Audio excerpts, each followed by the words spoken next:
ਅੱਜ ਅਸੀਂ ਬਣਾਉਣ ਲੱਗੇ ਹਾਂ ਸ਼ਾਦੀਆਂ 'ਤੇ ਬਣਨ ਵਾਲਾ ਕਸਟਰਡ। ਬੜਾ ਹੀ ਮਜ਼ੇਦਾਰ ਅਤੇ ਲਜ਼ੀਜ਼ ਬਣਦਾ ਹੈ। ਘਰ ਦੇ ਵਿੱਚ ਟਰਾਈ ਕਰਨ ਲੱਗੇ ਹਾਂ, ਬਿਲਕੁਲ ਮਿਰਚ ਹਾਲ ਅਤੇ ਜਿਸ ਤਰ੍ਹਾਂ ਨਾਈ ਸਾਹਿਬਾਨ ਬਣਾਉਂਦੇ ਨੇ ਉਸੇ ਤਰ੍ਹਾਂ ਹੀ। ਇਹਦੇ ਵਾਸਤੇ ਸਾਨੂੰ ਚਾਹੀਦਾ 5 ਕਿਲੋ ਦੁੱਧ। ਅਸੀਂ 5 ਕਿਲੋ ਦੁੱਧ ਲਿਆ ਹੈ, 1 ਡੱਬਾ ਕਸਟਰਡ ਦਾ ਲਿਆ ਹੈ ਅਤੇ ਇਹਨੂੰ ਅਸੀਂ ਸ਼ੁਰੂ ਕਰਾਂਗੇ। ਸਭ ਤੋਂ ਪਹਿਲੋਂ ਅਸੀਂ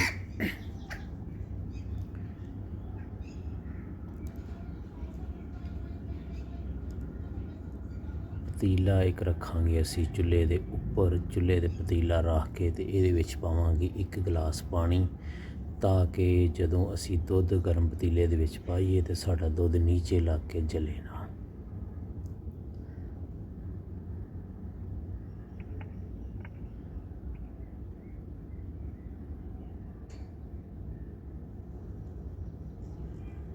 ਪਤੀਲੇ 'ਚ ਪਾਣੀ ਪਾ ਕੇ ਉਹਨੂੰ ਕਰਾਂਗੇ ਅਸੀਂ ਗਰਮ। ਜਦੋਂ ਪਾਣੀ ਪਤੀਲੇ 'ਚ ਗਰਮ ਹੋ ਜਾਏ ਉਹਦੇ ਵਿੱਚ ਅਸੀਂ ਡਾਲਾਂਗੇ ਦੁੱਧ ਡਾਲ ਕੇ ਅਤੇ ਉਹਨੂੰ ਅਸੀਂ ਕਰਾਂਗੇ ਹਲਕਾ ਜਿਹਾ ਗਰਮ। ਜਦੋਂ ਦੁੱਧ ਸਾਡਾ ਹਲਕਾ ਜਿਹਾ ਨੀਮ ਗਰਮ ਹੋ ਜਾਏ ਅਤੇ ਉਹਦੇ ਵਿੱਚੋਂ ਤਕਰੀਬਨ ਅਸੀਂ ਅੱਧਾ ਕਿਲੋ ਦੁੱਧ ਅਲੱਗਾ ਇੱਕ ਛੋਟੇ ਬਰਤਨ 'ਚ ਨਿਕਾਲ ਲਵਾਂਗੇ। ਬਰਤਨ 'ਚ ਦੁੱਧ ਨਿਕਾਲ ਕੇ ਅਤੇ ਉਹਦੇ ਵਿੱਚ ਅਸੀਂ ਕਸਟਰਡ ਪਾਊਡਰ ਦਾ ਪੂਰਾ ਪੈਕਟ ਪਾ ਕੇ ਅਤੇ ਉਹਨੂੰ ਚੰਗੀ ਤਰ੍ਹਾਂ ਕਰ ਲਾਂਗੇ ਮਿਕਸ। ਕਸਟਰਡ ਪਾਊਡਰ ਦਾ ਪੈਕਟ ਪਾ ਕੇ ਇਹਨੂੰ ਅੱਛੀ ਤਰ੍ਹਾਂ ਕਰਾਂਗੇ ਮਿਕਸ। ਇਹ ਪਾਊਡਰ ਸਾਡਾ ਮਿਕਸ ਹੋ ਰਿਹਾ ਹੈ ਆਹਿਸਤਾ ਆਹਿਸਤਾ। ਇਸ ਤਰ੍ਹਾਂ ਹਿਲਾ ਕੇ ਇਹਨੂੰ ਅੱਛੀ ਤਰ੍ਹਾਂ ਮਿਕਸ ਕਰ ਲਾਂਗੇ। ਦੁੱਧ ਦੇ ਵਿੱਚ ਅਸੀਂ ਪਾਵਾਂਗੇ ਚੀਨੀ, ਤਕਰੀਬਨ 1 ਕਿਲੋ ਚੀਨੀ ਪਾਉਣ ਤੋਂ ਬਾਅਦ ਇਸ ਤਰ੍ਹਾਂ ਸਾਡਾ ਇਹ ਜਿਹੜਾ ਹੈ ਦੁੱਧ ਸੀ ਪਾਊਡਰ ਜਿਹੜਾ ਉਹ ਹੋ ਜਾਏਗਾ ਤਿਆਰ।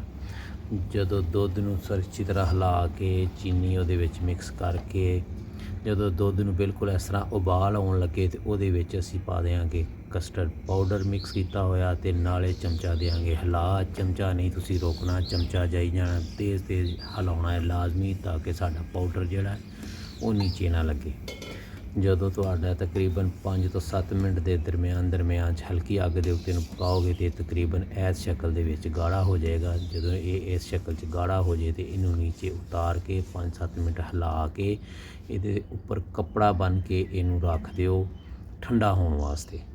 ਜਦੋਂ ਇਹ ਬਿਲਕੁਲ ਠੰਡਾ ਹੋ ਜਾਏਗਾ ਇਹ ਇਸ ਸ਼ੇਪ 'ਚ ਜਾਏਗਾ ਜੰਮ, ਅਸਲ ਕੰਮ ਹੋਣ ਲੱਗਾ ਸ਼ੁਰੂ। ਹੁਣ ਜਦੋਂ ਇਹ ਜੰਮ ਜੇ ਅਤੇ ਇਹਨੂੰ ਇਸ ਤਰ੍ਹਾਂ ਹਿਲਾ ਲਓ। ਹਿਲਾ ਕੇ ਅਤੇ ਇੱਕ ਲੈ ਲਓ ਤੁਸੀਂ ਮਧਾਣੀ, ਹੱਥ ਵਾਲੀ ਮਧਾਣੀ ਲੈ ਲਓ, ਮੋਟਰ ਵਾਲੀ ਮਧਾਣੀ ਲੈ ਲਓ, ਕੋਈ ਵੀ ਮਧਾਣੀ ਲੈ ਕੇ ਅੱਛੀ ਤਰ੍ਹਾਂ ਇਹਦੇ ਵਿੱਚ ਮਧਾਣੀ ਚਲਾ ਕੇ ਇਹਨੂੰ ਘੁਮਾ ਕੇ ਇਹਨੂੰ ਕਰਨਾ ਮੈਲਟ। ਜਿੰਨਾ ਇਹਨੂੰ ਅੱਛੀ ਤਰ੍ਹਾਂ ਮਧਾਣੀ ਨਾਲ ਘੁਮਾਓਗੇ ਓਨਾ ਹੀ ਅੱਛਾ ਤੁਹਾਡਾ ਜਿਹੜਾ ਇਹ ਨਾ ਕਸਟਰਡ ਉਹ ਬਣੇਗਾ। ਇਹਦੇ ਵਿੱਚ ਕੋਈ ਡਲੀ ਨਹੀਂ ਰਹਿਣੀ ਚਾਹੀਦੀ।